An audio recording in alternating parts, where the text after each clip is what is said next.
It has been. Hopefully you can hear my voice because this microphone, yeah, it's recording from my mic. Oh, but it was muted. Damn. All right. Well, at least now you can hear me. You didn't have to hear me struggling to get things set up.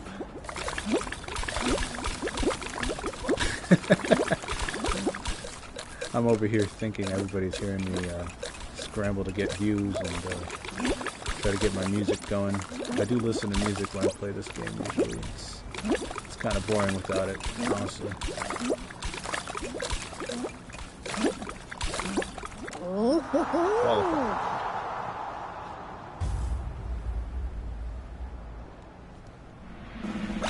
I'm curious what I'm listening to. They just put all the original Kingdom Hearts soundtracks on Spotify, so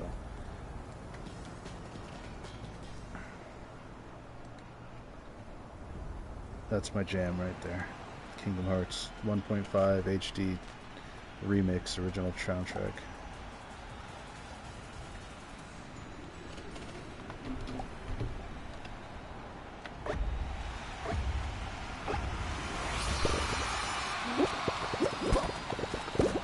Oh no!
Okay.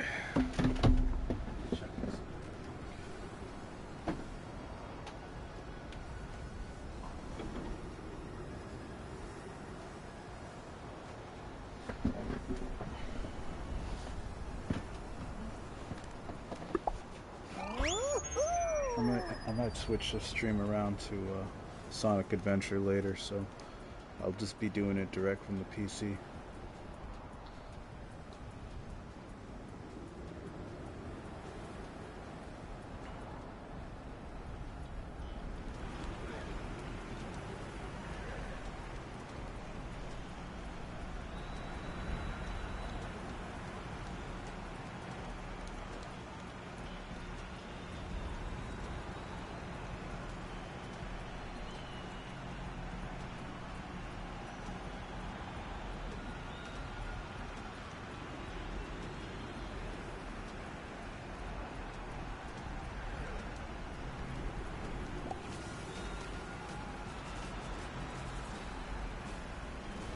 Extraterrestrial.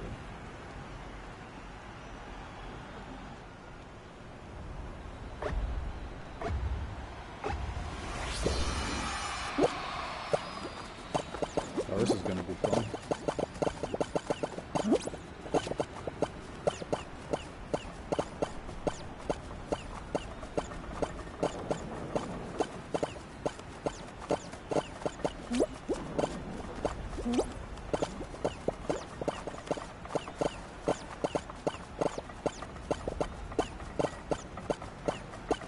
I like that it repairs itself in this one.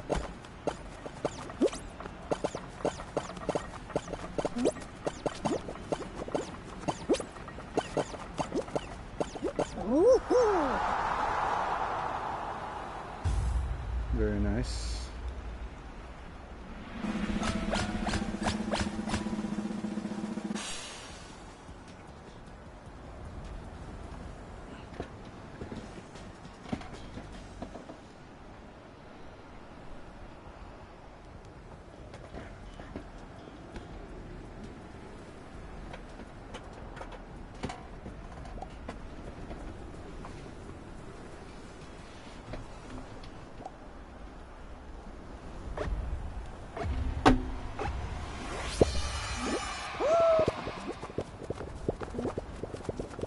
This is where I messed up last time, so I'm gonna try to not do that in this one.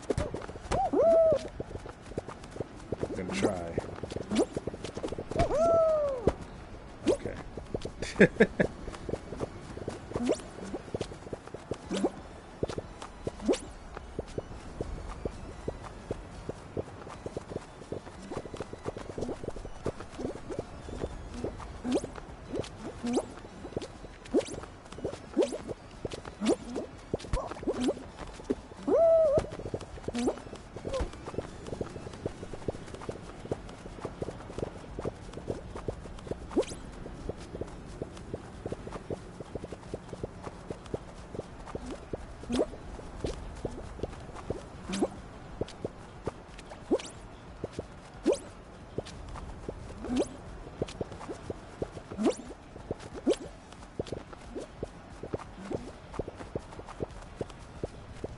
For those of you who've never played Kingdom Hearts, it's the absolute must-play game by Square Enix, ever created by, I think it's one of the best things to ever come out of Disney. Just my personal opinion. 'Cause, you know, Disney's made some great things in the past, in the distant past. But, you know, the real reason Kingdom Hearts exists is because Disney wanted an RPG. They wanted to get in on the video game RPG. You know, they didn't understand what was so special about RPGs back in the 90s and 80s and early 80s. So they went to Square Enix, or Square Enix rather went to them, because Square wanted a game like Mario 64 that was free roaming and platforming and just overall just a fun game. You get to visit many worlds. And of course they didn't have a character like Mario. You know, they had Chocobo, but you can't make a game about Chocobo because he's not as well known a mascot as Mario is. So the idea came out of a conversation between a Nintendo employee, actually, and a Square Enix employee. And it was decided that, you know, Mickey Mouse would probably fit that criteria. So it was just like a lot of like at the right chance by chance meetings and at the right time in the right place at the right time, and it came together to merge cartoon characters from Disney with Final Fantasy characters from Square Enix. And at the time it was just Square, so they couldn't use Dragon Quest or Terranigma or something like that. They had to use well-known characters that were popular at the time. So Cloud, Strife from Final Fantasy VII, Squall Leonard from Final Fantasy VIII, and then supporting characters were placed at I think they're side characters, but they're at the heart of what made Kingdom Hearts special, because they introduce you to this sort of crazy world where you're going to go to different Disney worlds, but the story in those worlds are going to be determined by you. Like, it's going to be the same story that you're familiar with from the movies, if you've ever watched like Alice in Wonderland or Hercules or Tarzan, but it's going to have a remix to it. It's going to have a plot that revolves around you and your friends in the story. And then it was decided that, you know what, we can't just make this a Mickey Mouse game, so, they decided that Square Enix had decided, Tetsuya Nomura is actually the one that came up with this, I think. He wanted a lion boy. And then, it was decided, well, instead of making him an animal, like Mickey and Donald and Goofy, why not just make him human? So, the idea for Sora came up out of a creative aspect, and the rest is history. Sora was like the fill-in Mickey Mouse. He's got the big yellow shoes, he's got the big personality, he's got the friendship thing down pat, and all he needs is two compatriots, so Sora is always traveling around the world with Donald and Goofy because it just makes sense. And there you have it, you have your crossover. You have a fantasy character with Key as a sword, and then you have your two, Disney characters, Donald and Goofy. And it adds such a dynamic to the story because you just never expect these two worlds to come together in any cohesive way. And yet they do. And it's so well accomplished. And of course, the story is a lot more complicated now, where the story used to just be the hero's journey and the hero, going to save his friends. But now it's in a place where it's a more complementary story, I think, to what Final Fantasy is, and the more creative aspects of what Disney used to be, which was just telling great stories. And I think it is like that still, to a certain extent. Although now, we have Marvel, we have Star Wars, we have Fox. I wouldn't be surprised if they put the X-Men in Kingdom Hearts 4, and if they do, great. If they don't, well, I would have said it would have been out of place, but with the direction that the story's going, nothing's out of place and nothing seems to be off the table. And you got Pirates of the Caribbean in Kingdom Hearts 3 and 2. And to mix characters who are generally cartoon characters with live action is like, in some aspects it just shouldn't work, but for some reason with Kingdom Hearts it just does. So that's another thing I like about the series. I don't think this Kingdom Hearts is going to be a series that's going to come to an end anytime soon. I think it's a series that's going to keep going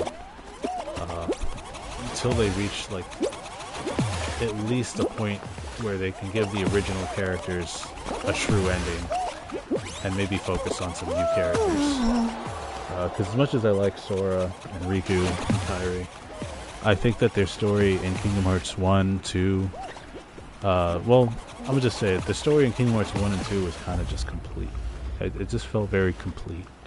And then everything after Kingdom Hearts 2, like Birth by Sleep, 358 Days, Kingdom Hearts 3, all of it just seemed to add to that story.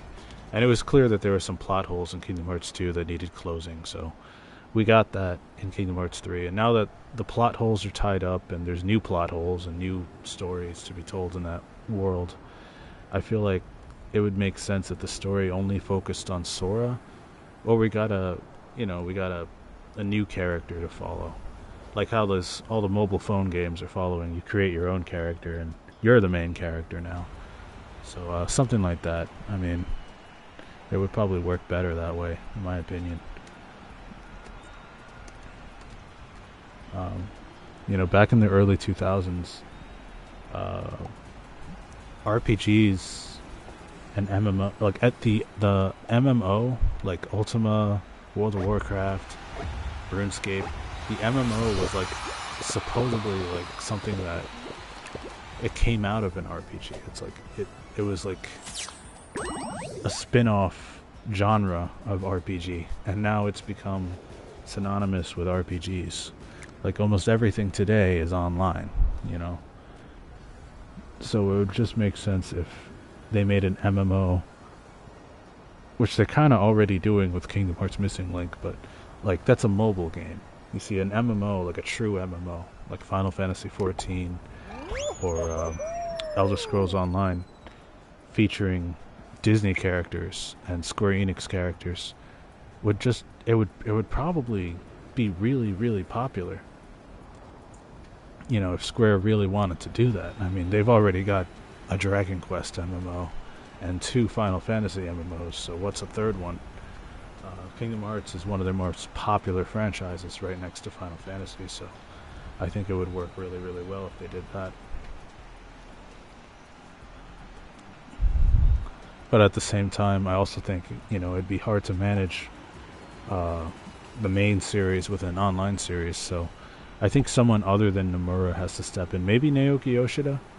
I'm just saying, maybe. He did a really good job in Final Fantasy 16 as a single-player game, as a director of that single-player game. But I think his involvement really works as the director of an MMO. And since Final Fantasy 14 has reached a point where, its story has already been told. Endwalker felt like a complete beginning and ending for 14. I think that anything after Endwalker, like Dawn Trail, I'm playing Dawn Trail right now, and my opinion of it is that, I mean, I came in with low expectations. Like, it's not going to blow me out of the water. It's not going to be another Shadowbringers or another Heavensward. Instead, it's something on par with, I think, how the original 14 was. Like, you just kind of just thrown into a new story, a new setting, new characters. The old characters are sort of still there, but I think that going forward, Final Fantasy XIV should focus more on just telling new stories, and maybe not even have the story be the focus, just have the gameplay be the focus, and make it a fun game to play for new and old players, because, it's... I mean, the development team is probably already aware of this, but a lot of the classes in 14 seem to sort of mimic each other now, so there needs to be some sort of balance between story and gameplay, where the gameplay is fun, can be challenging still, and but the story and the gameplay complement each other, Another game I've really wanted to stream and get into, and I should have it, but I think I lost it. I have a code for it, but it's not on Steam, so I'm trying to look for it. Hope I didn't lose it. But Beyond Good and Evil, the original. It's a game that I don't think is ever going to get a sequel. I mean, it was already announced that it was getting a sequel, but this was back in 2011. And the trailer for that sequel came back out in 2016. So it's certainly been a while. Whatever they're doing with that franchise. The creator of that franchise, I think, even passed away. No, actually, no, he retired. And I think the director of the game passed away, or writer. But, and that's unfortunate. Speaking of people who passed away, Rachel Lilly, I think that was her name, Rachel Lilly, the voice actress who played Misty in Pokemon. She just recently passed away, I think yesterday, or I heard the news today, but yeah, she was the voice of Misty and Jigglypuff from Pokemon, and Danny from the anime Sonic X. So I'm gonna be playing Sonic Adventure. I'm gonna do like a long stream of Sonic Adventure just to, and just sort of like talk about that for a minute, because I think that she was a huge part of my childhood. Just hearing her voice, like Misty. You know, I was Yeah. A lot of people talk about how like they kind of kept replacing Misty, but she was like the original partner in Pokemon and for Ash, and she was also the voice of Jessie.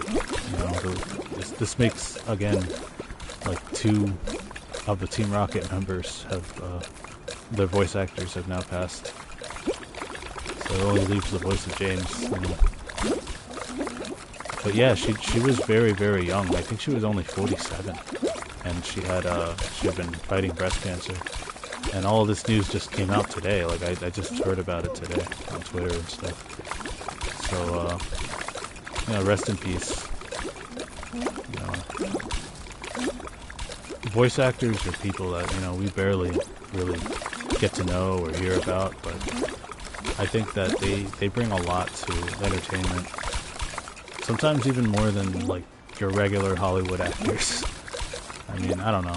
It's probably it's a hard gig to get into, but I think it's definitely something that I look at with fondness, especially when I think about the many voice actors that I've admired and I've even like met, gone to Comic-Con to meet. It's definitely an experience, I think, for them as much as it is for the fans. And they're very relatable people too, because a lot of these people also have like part-time jobs, and or they make voice acting or acting and script writing their job, their full-time job. So there's a lot that goes into it. There's way more than just talking into a microphone. It's acting. So anyways, I think I'm going to make this my last game on Fall Guys and switch over to the PC, because kind of lost my focus here. I do hope they do another crossover event with Final Fantasy. That would be nice to see. Or maybe some other games, I don't know. They've been having crossovers with Godzilla, Marvel. The Disney Marvel stuff is just taken over. Right now they got Cuphead. I don't have money to buy them right now. I don't really want to buy them either. It's just nice that they have